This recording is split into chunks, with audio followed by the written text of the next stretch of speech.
Les prometo que para la segunda parte de esta serie la canción va a ser un poquito más cortita. Lo bueno es que el dilema es que me da tiempo para poner la Biblia, poner el iPad, poner el control de los slides, asegurarme que el micrófono está prendido. Y entonces estoy aquí y me quedan como un minuto más de canción y me quedo ahí mirándolo a ustedes. Están muy bonitos en esta mañana. Bienvenidos a Crosspoint Español. Que el Señor les bendiga mucho.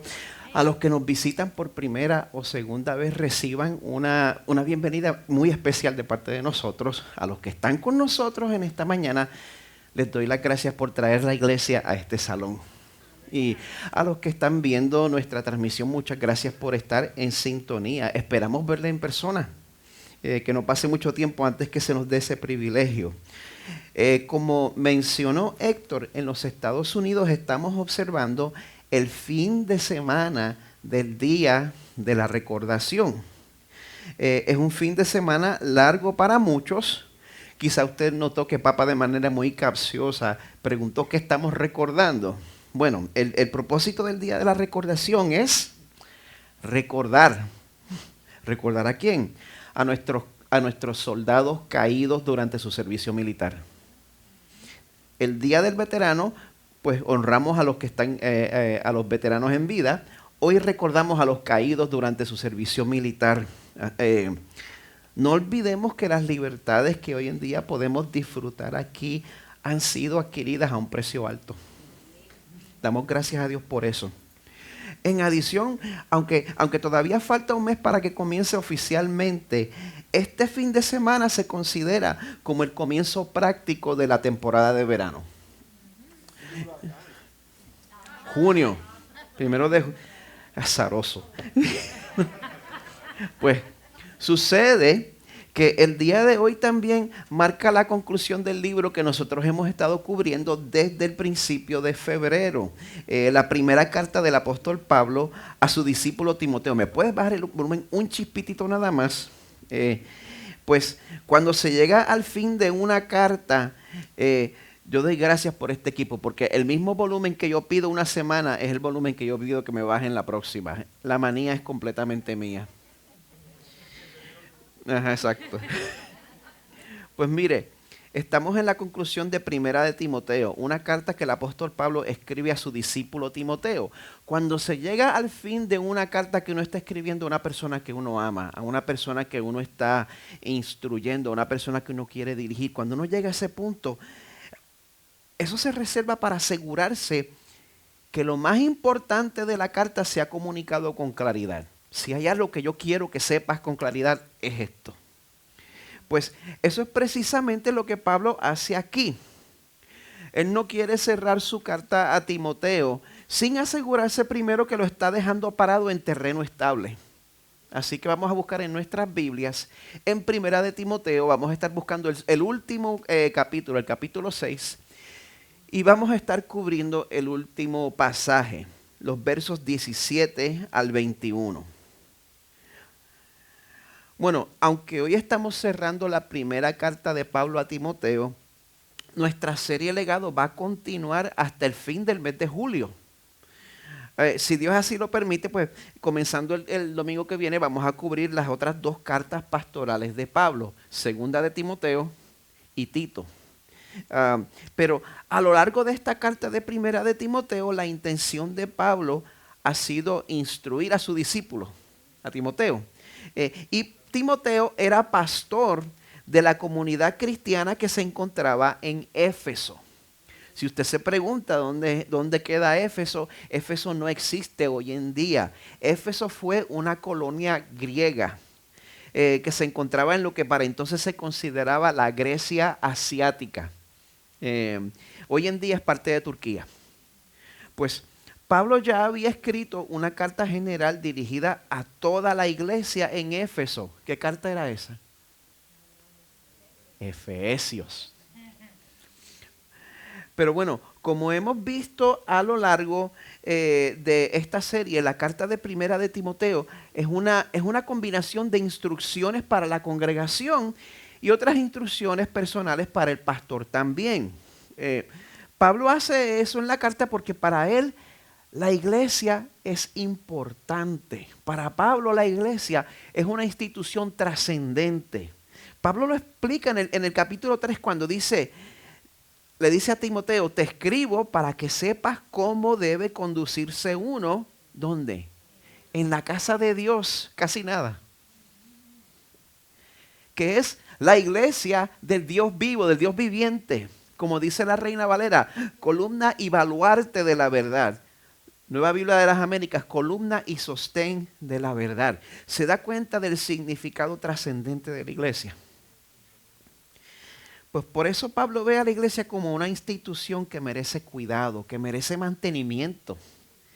Pues por eso, citando al célebre predicador del domingo pasado, el reverendísimo Daniel Carbonell, dice, Pablo da dirección para lidiar con las falsas enseñanzas que estaban ocurriendo en Éfeso. También da instrucciones acerca de la estructura de la iglesia, del papel del hombre y la mujer, y exhortaciones más directas para el mismo Timoteo. Gracias por hacer mi trabajo. Como también dice Daniel, aunque se considere una carta pastoral, Primera de Timoteo nos aplica a todos nosotros, aplica a todos los creyentes. Pues Pablo cierra la carta instando a Timoteo con urgencia a que se concentrara en lo que es verdaderamente importante, en el terreno estable. Y también a la misma vez tiene que reconocer y tiene que denunciar el terreno inestable. Está la doctrina sólida y están los espejismos, las doctrinas y las enseñanzas falsas de este mundo que nos quieren distraer de la verdad. Así que vamos a leer juntos en 1 de Timoteo 6, 17 al 21 de la Nueva Biblia de las Américas. Dice así: a los ricos en este mundo, enséñales que no sean altaneros, ni pongan su esperanza en la incertidumbre de las riquezas, sino en Dios, el cual nos da abundantemente todas las cosas para que las disfrutemos.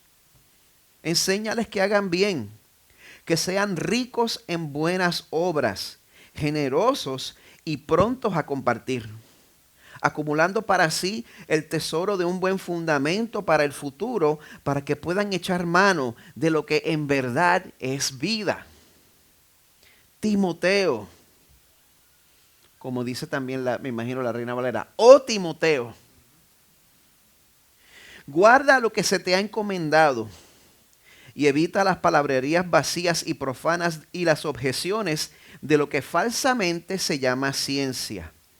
No se está refiriendo a la ciencia como una asignatura, como una materia. Se refiere, el original griego dice gnosos, al conocimiento, al falso conocimiento. La Biblia no es anticiencia. Continúo. Las objeciones de lo que falsamente se llama ciencia, la cual profesándola algunos se han desviado de la fe. La gracia sea con ustedes. Esta es palabra de Dios. Padre, gracias por esta palabra que está aquí para dirigir nuestras vidas, Señor. Haz un milagro en nuestros corazones para que nos sometamos a ella.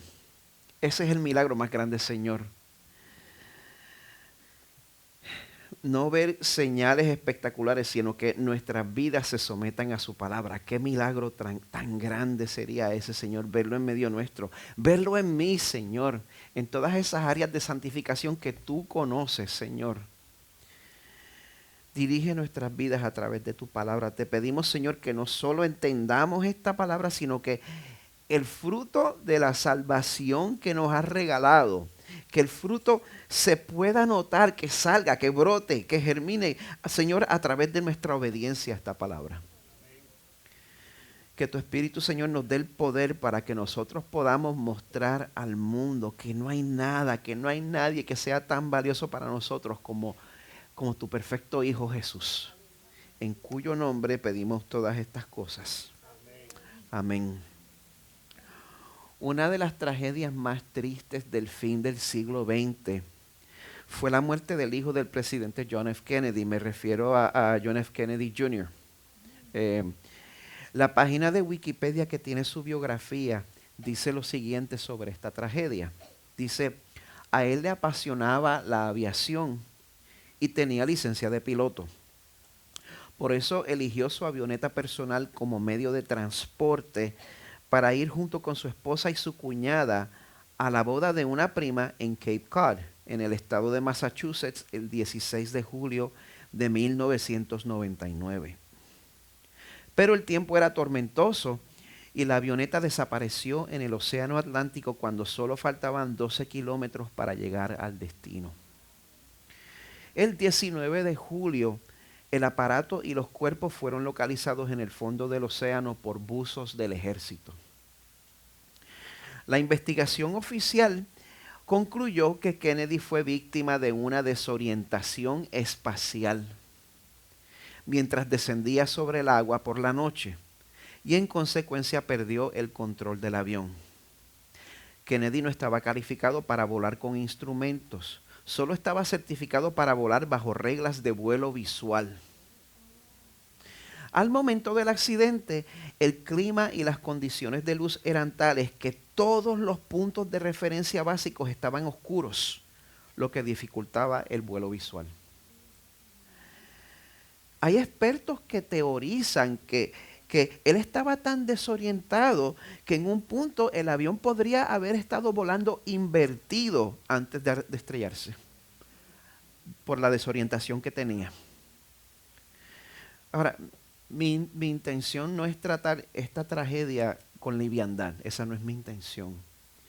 Mi intención es que nosotros hagamos conciencia de que, de la misma manera, así como quedarse sin puntos de referencia visuales al volar o al manejar, así como quedarse sin puntos de referencia visuales, pues constituye un riesgo serio que puede terminar en tragedia.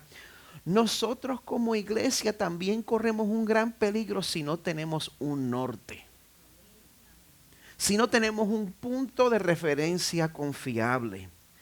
No nos vamos a dar cuenta de que nos desviamos. No nos vamos a dar cuenta de que estamos yendo en dirección incorrecta. Ni siquiera nos vamos a dar cuenta si estamos volando invertidos. Hasta que sea demasiado tarde. Pues yo les propongo que eso es lo que Pablo le quiere comunicar a Timoteo.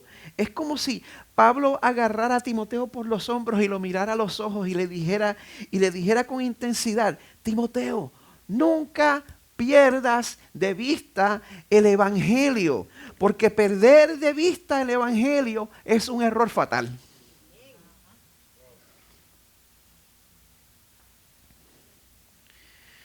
El pasaje de hoy nos va a mostrar 3 cosas que debemos tener en mente para mantenernos centrados en el evangelio. Esas 3 cosas son evitar, buscar y guardar. Pero antes de exponer el texto, pues ya que la palabra evangelio, bueno, yo recuerdo al comienzo de la plantación un amigo mío que se había criado como católico romano, pues él tenía un concepto de lo que significaba el evangelio. Y él me mencionó que a través de nuestro ministerio, pues él pudo entender el significado completo. Y yo no quiero asumir que usted conoce lo que significa el evangelio. Cuando yo digo que nos tenemos que agarrar del evangelio, nunca quiero asumir que usted sabe el significado de eso. La palabra evangelio puede tener muchos significados diferentes. ¿Qué es ese evangelio en el cual se supone que nosotros estemos centrados?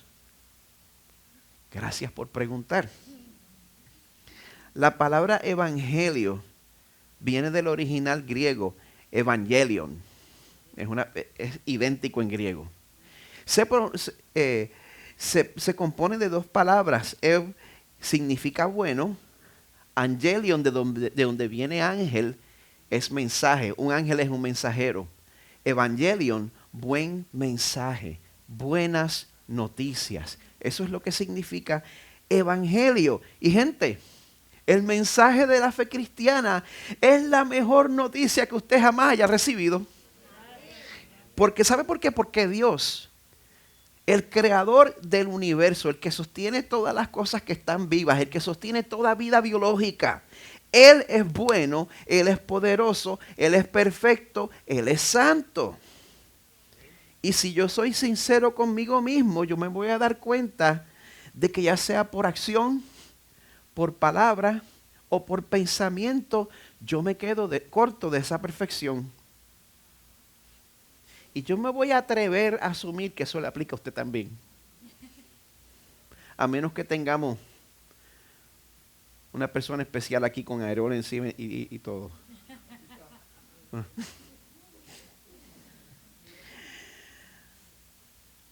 Nosotros nos hemos quedado cortos de esa perfección porque hemos desobedecido al Señor. Y lo peor es que no hay manera de compensar por esa deuda que tenemos con Dios a través de nuestros propios esfuerzos. No hay manera de compensar porque Dios exige perfección. No solo que hagamos las cosas bien, sino que las hagamos bien de corazón con nuestras intenciones, pensamientos.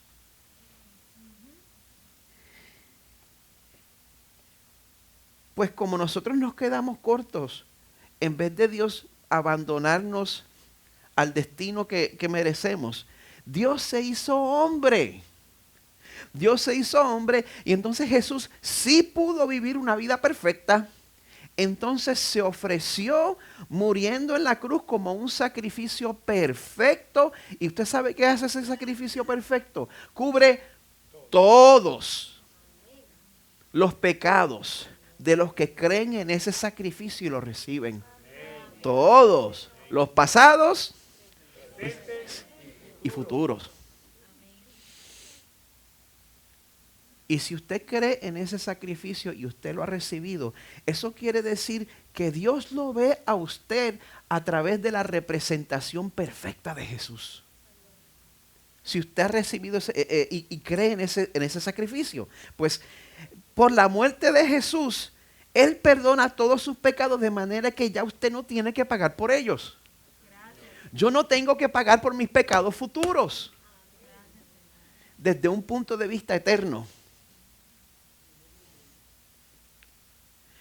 Y a través de esa misma representación de Jesús, Dios ve a los que reciben a Jesús como si ellos hubieran obedecido con la misma perfección que Jesús lo hizo. O sea que Dios no solo no ve mi pecado, sino que me ve a mí como si yo lo hubiera obedecido perfectamente.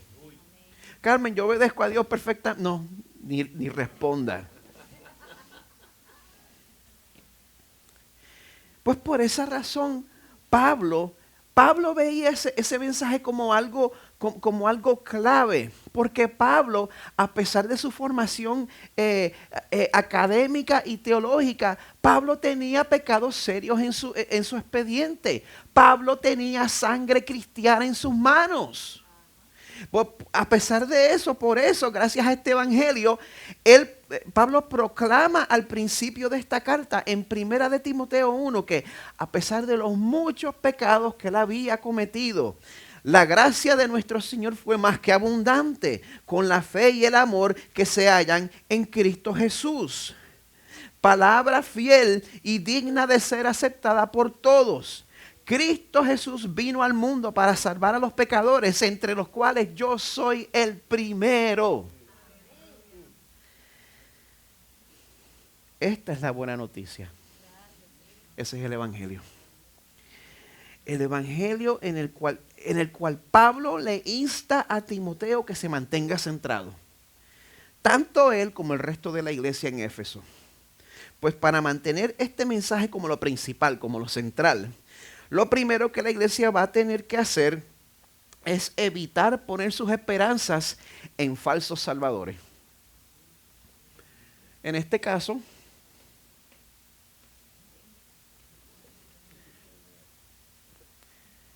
el falso salvador de las riquezas, Mamón.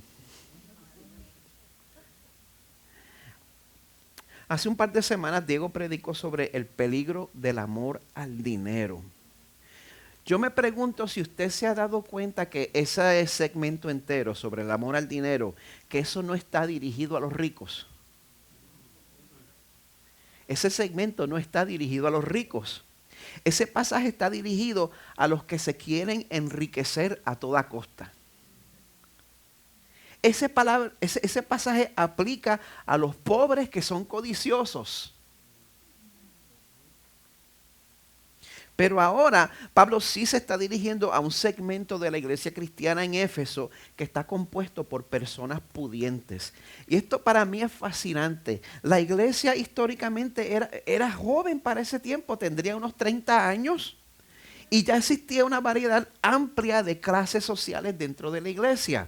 Habían pobres, habían ricos, habían judíos, habían gentiles, habían esclavos. Habían dueños de esclavos dentro de la iglesia. El Señor no esconde las realidades. Así que, ¿qué se imagina usted que Dios vino a decirle a los ricos? ¿Vino Dios para erradicar las clases sociales? Vamos a ver lo que nos dice Pablo, comenzando en el verso 17. Dice, a los ricos en este mundo, enséñales que no sean altaneros. O sea, de lo primero que se encarga es de la actitud del corazón. Todos nosotros vemos a la riqueza como una bendición. Diga la verdad, yo también. ¿Es o no verdad? Todos vemos a... Señor, qué bendición. Pero la verdad es que las riquezas traen muchas pruebas para nuestro carácter. Lo primero que Pablo hace es advertirnos que poseer riquezas puede afectar nuestra actitud, de manera que nosotros comenzamos a creer que somos superiores al resto de la humanidad. ¿Se acuerda cuando usted era niño y su mamá le daba un billete de 10? Usted se sentía como el rey del mundo.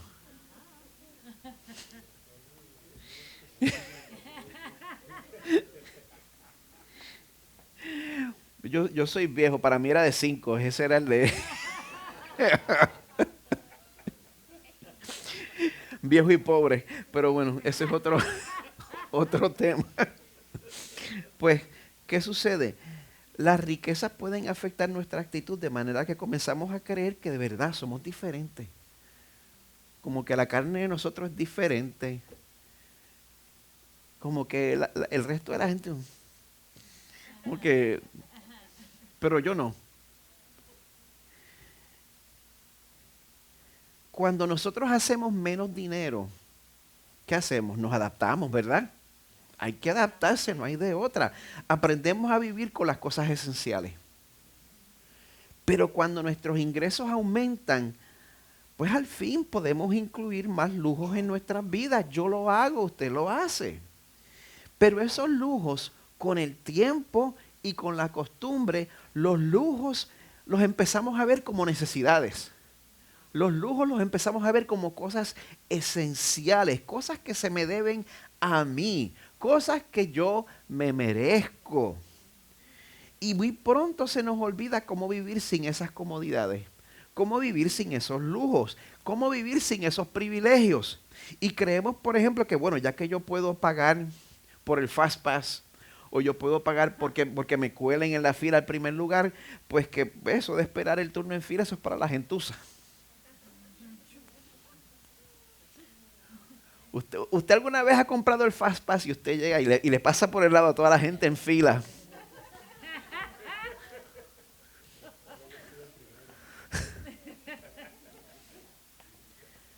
Se nos hace imposible concebir el vivir la vida como lo hace la mayoría de la gente en este planeta. Nosotros creemos que todas esas comodidades y todos esos privilegios son merecidos. Porque pues después de todo yo soy especial. Altanería. Eso es altanería. Yo creo que no tengo que elaborar mucho este punto para que ustedes comprendan que pues quizás la pobreza es una prueba, pero la prosperidad también. Por eso Pablo exhorta a los ricos a que no actúen con altanería, continuando con el verso 17, ni pongan su esperanza en la incertidumbre de las riquezas. Todos queremos acumular suficiente dinero para, como dice el puertorriqueño, morir de viejo sin dar un tajo. ¿Quién dice amén? Yo digo amén. Carmen no, Carmen quiere morir con las botas puestas, yo no sé qué vamos a hacer.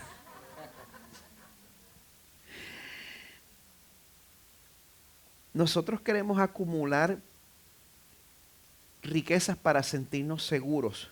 Pero si hay algo que es seguro de las riquezas, es que hoy las podemos tener y mañana se pueden desaparecer. ¿Qué se necesita? Un accidente. ¿Qué se necesita? Una demanda. ¿Qué se necesita? Una enfermedad seria. ¿Qué se necesita? Que un dictador suba al poder.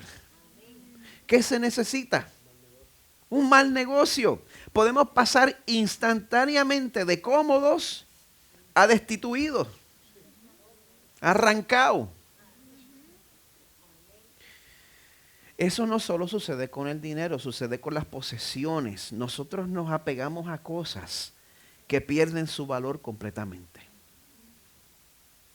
Yo estoy aprendiendo a no adorar las guitarras. A mí me encantan las guitarras. Hace poco más de un año compré la guitarra eléctrica más cara que he tenido en mi vida. No se preocupen, no es uno de esos precios de divorcio. Pero para mí, pues una de las más... Pues le quiero hacer una modificación y no puedo encontrar un técnico que me la quiera modificar. Porque, no, si usted le hace un hueco con el barreno a la guitarra va a perder. Pero hazlo, yo quiero hacer eso. Yo tengo 54 años, yo sé lo que yo quiero. De todos modos, ustedes no vieron para oír esto, pero esto sucede con las posesiones. Nosotros nos apegamos a cosas que pierden su valor. Cuando usted entra al Costco, ve esos televisores de $5,000, ¿verdad? Y no se queda ahí parado mirándolo.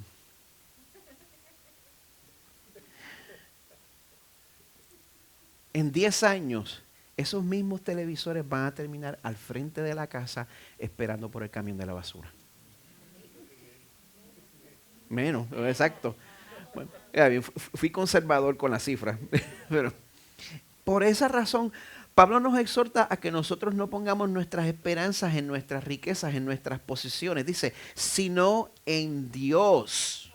Amada iglesia, el dinero y las posesiones se hacen sal y agua, pero como dice en Lamentaciones 3, las misericordias del Señor jamás terminan, pues nunca fallan sus bondades. Son nuevas cada mañana. Grande es tu fidelidad. Deme un momento pentecostal, repita conmigo. Grande es tu fidelidad. El Señor es mi porción, dice mi alma. Por tanto, en Él espero. Gracias, Señor, enséñanos a poner nuestra esperanza en ti. No he terminado. No se confunda.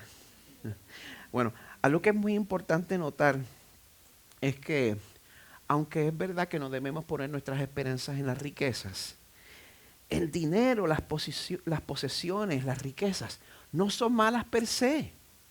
Tenemos que hacer esa distinción. De hecho, la razón por la cual nosotros debemos poner nuestra esperanza en Dios es porque, como dice el resto del verso 17, Él es el cual nos da abundantemente todas las cosas para que la gente no se dé cuenta que me gusta. Me voy a hacer que no estoy disfrutando esto porque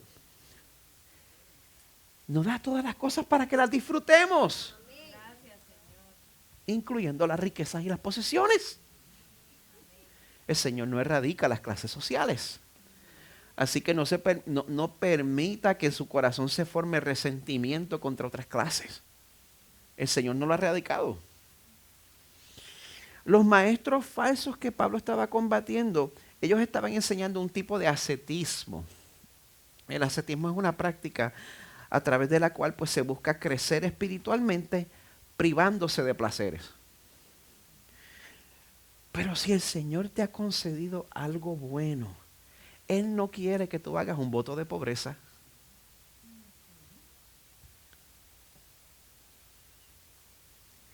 Lo que Él quiere es que tú disfrutes esa bendición y que reconozcas que es un regalo que proviene de Él.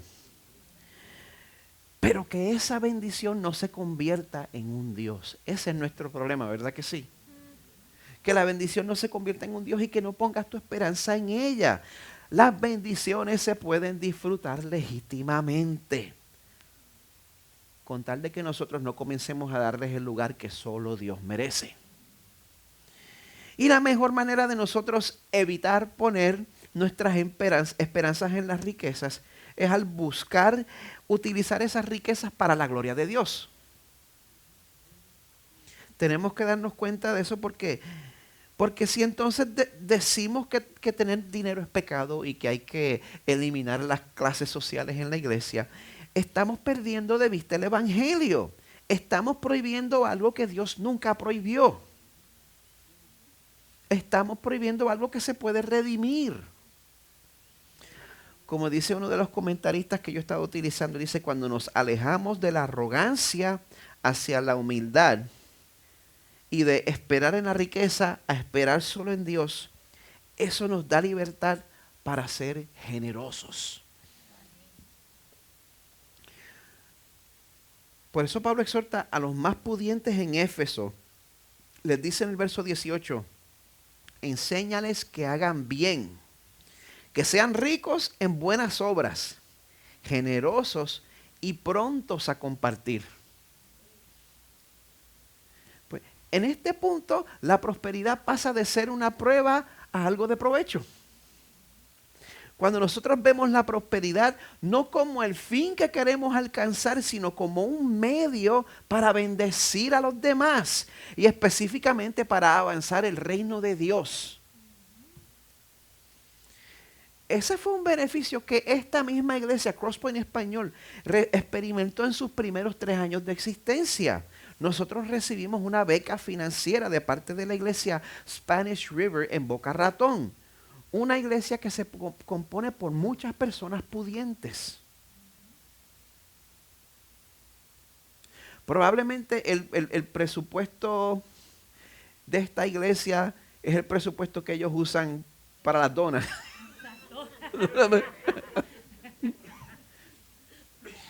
El Señor los ha bendecido. Pero ellos utilizan sus riquezas para contribuir a la plantación de las iglesias alrededor del mundo. Por eso nosotros aquí en Crosspoint Español, aunque en una escala mucho menor, por supuesto, nosotros también contribuimos un porcentaje de nuestros ingresos internos a 3 plantaciones de iglesias. 2 en el estado de la Florida y una en Valencia, España. Hasta ahí llega su contribución. Yo menciono esto porque no hay que esperar a ser millonarios para practicar la generosidad. Sí, este pasaje está dirigido a las personas de clase alta, pero si todos nosotros comparamos nuestro estilo de vida con la manera en que vive la mayoría del planeta, si usted tiene carro, si usted experimenta la bendición increíble del aire acondicionado, yo la aprecio mucho más desde que engordé, pero cuando salimos y alguien dice, vamos a comer afuera al fresco, yo, chica, dime aire acondicionado. Bueno, si usted experimenta la bendición del aire acondicionado, si usted vive en una casa o en un apartamento que tiene plomería interna y está conectada a un sistema de alcantarillado, comparado con la mayoría de la gente en el planeta, usted pertenece al 1%. Usted vive bajo mejores condiciones que la clase real de hace 200 años. Lo que es más, cuando nosotros nos apegamos a nuestras riquezas y posesiones en la tierra, nos estamos cortando las patas. ¿Sabe por qué? Porque le estamos imponiendo una fecha de expiración a nuestras riquezas. Porque no nos vamos a poder llevar nada de eso. Ni a la tumba, ni a la Nueva Jerusalén. Por más dinero que yo tenga, si yo llego a Inglaterra y yo no cambio mis dólares a libras esterlinas, no puedo comprar nada, de nada me va a valer la riqueza que tenga. Pero, ¿y si yo le digo a usted que sus posesiones, usted puede hacer un cambio de moneda que va a estar esperando por usted en la Nueva Jerusalén? Si yo le puedo decir eso, si yo le dijera eso a usted en esta mañana, Dios quiere que sepamos que cuando nosotros invertimos en el reino de Dios, ya sea ayudando al que está en necesidad o ya sea a través de sus diezmos y sus ofrendas, estamos haciendo un cambio de moneda. Estamos invirtiendo en la recompensa que vamos a recibir de Dios en el día final. Y Él está llevando cuentas a cada centavo. Él se fija, Él lo ve, Él lo sabe. Por eso Pablo dice en el verso 19 que las personas que no ponen sus esperanzas en sus posesiones, sino que las disfrutan legítimamente y las comparten, esas personas están, verso 19, acumulando para sí el tesoro de un buen fundamento para el futuro, para que puedan echar mano de lo que en verdad es vida. La palabra de Dios afirma eso, tanto en el Nuevo Testamento como en el Antiguo Testamento. Proverbios 19:17 nos dice, el que se apiada del pobre, presta al Señor, y Él lo recompensará por su buena obra. El Salmo 112, el tema del Salmo 112 es cuán bienaventurado es el hombre que teme al Señor. Y cuando el Salmo 112 habla sobre el hombre que teme al Señor, dice, con liberalidad ha dado a los pobres, su justicia permanece para siempre, su poder será exaltado con honor. Hay una manera de tener riquezas y ser honrado y hacer que esas riquezas duren para siempre. Una vez más, ya sea ayudando al que está en necesidad o a través de nuestros diezmos y ofrendas. Cuando nosotros utilizamos nuestras riquezas para avanzar el reino, la recompensa es eterna, la recompensa es imperecedera. 6 sílabas. La recompensa es imperecedera. Nosotros estamos haciendo un cambio de moneda para la patria en la cual vamos a vivir permanentemente. Gracias, Señor. Amada iglesia, ¿ustedes creen eso? O quizás creen que yo los estoy manipulando para que ofrenden. Les pregunto.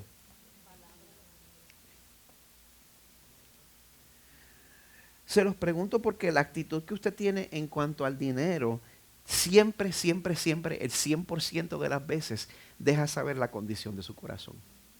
La actitud que usted tiene en cuanto al dinero deja saber la condición de su corazón. Donde está nuestro tesoro, ahí está nuestro corazón. Por eso debemos evitar poner nuestras esperanzas en falsos salvadores. Debemos buscar utilizar nuestras riquezas para la gloria de Dios. Pero para que estos esfuerzos cuenten, tenemos que hacerlo con el corazón correcto. Por esa razón es esencial guardar la pureza del mensaje que se nos ha confiado. Eso es lo que Pablo está comunicando cuando dice en el verso 20, Timoteo, oh Timoteo, guarda lo que se te ha encomendado. Las versiones en inglés lo ponen de esta manera, guarda el depósito que se te ha confiado. Ese depósito es el mensaje del Evangelio, lo que les dije al principio. Es la proclamación de que Dios ha provisto un camino para que la humanidad pecadora, usted y yo, pueda ser reconciliada con Él. Eso es un mensaje poderoso. Eso es un mensaje que no cambia. Pero trágicamente no es un mensaje que es considerado como suficiente para muchas personas. Muchas personas creen que el Evangelio es para comenzar la vida cristiana y de ahí en adelante pues hay otros conocimientos más que tenemos que escarbar y que tenemos que sacarle por las greñas a la Biblia. No es considerado como suficiente para los que quieren impresionar con su propia sabiduría. Pues ese era el problema con los falsos maestros que estaban llegando a lugares de autoridad dentro de la iglesia en Éfeso. Que el Señor nos ayude. Ustedes, los candidatos ancianos, pónganse para su número. Ellos querían inyectar las filosofías que estaban poniéndose de moda para entonces en su cultura. Filosofías, como les dije, el ascetismo, y también de una manera primitiva el gnosticismo. Un proto-gnosticismo estaba poniéndose de moda. Que el gnosticismo es creer que el Señor tiene algo para los que puedan encontrar ese conocimiento exclusivo y simbólico que está escondido en el Bible Code. Porque bueno, ¿y sabe por qué? Porque no puede ser Es imposible que ya Dios haya puesto todo lo que se necesita para mi salvación. Es imposible. Yo tengo que contribuir sacrificándome para que Dios me acepte. Ese es el Z. Oh, no puede ser que el conocimiento que se necesita para mi salvación sea tan sencillo. No puede ser. Tienen que haber unos niveles Illuminati para los cuales hay que ser experto en numerología, y ahí es que está el próximo nivel. Ese es el gnosticismo. El comentario que estoy usando dice sobre estos falsos maestros, no era tanto que se propusieran ser herejes. Simplemente querían profundizar en las escrituras. Querían ir más allá de la exégesis simple de Pablo, y al dar un significado alegórico a las personas y a los eventos, las historias simples entonces revelarían verdades fantásticas. No se propusieron abandonar la doctrina del Evangelio de que la salvación es solo por la fe, pero de hecho sus adiciones progresivas sofocaban el Evangelio.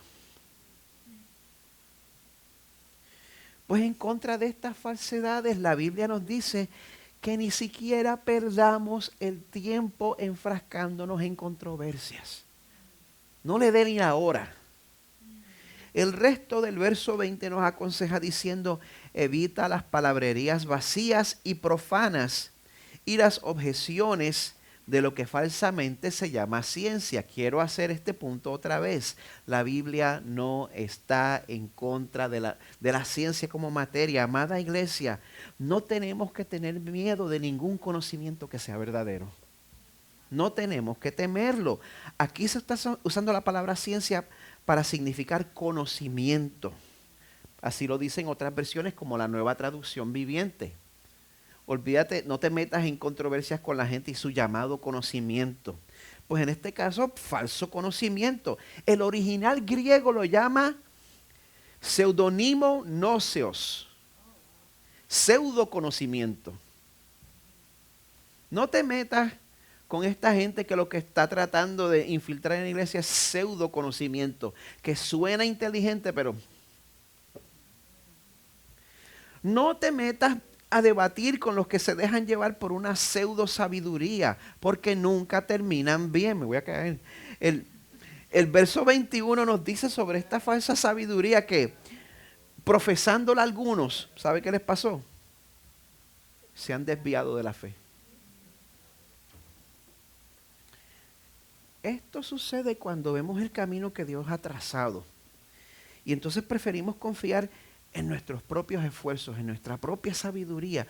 Pero Dios quiere que recordemos que a la hora de salvarnos de nuestros pecados, no importa cuántos estudios usted tenga, al pie de la cruz todos estamos a la misma altura. Por eso Pablo dice, cuando le escribe a otra iglesia, cuando le escribe a la iglesia en Corinto, le dice en 1 Corintios 1, dice: la palabra de la cruz es necedad para los que se pierden, es locura. Pero para nosotros los salvos es poder de Dios, porque está escrito: destruiré la sabiduría de los sabios y el entendimiento de los inteligentes desecharé.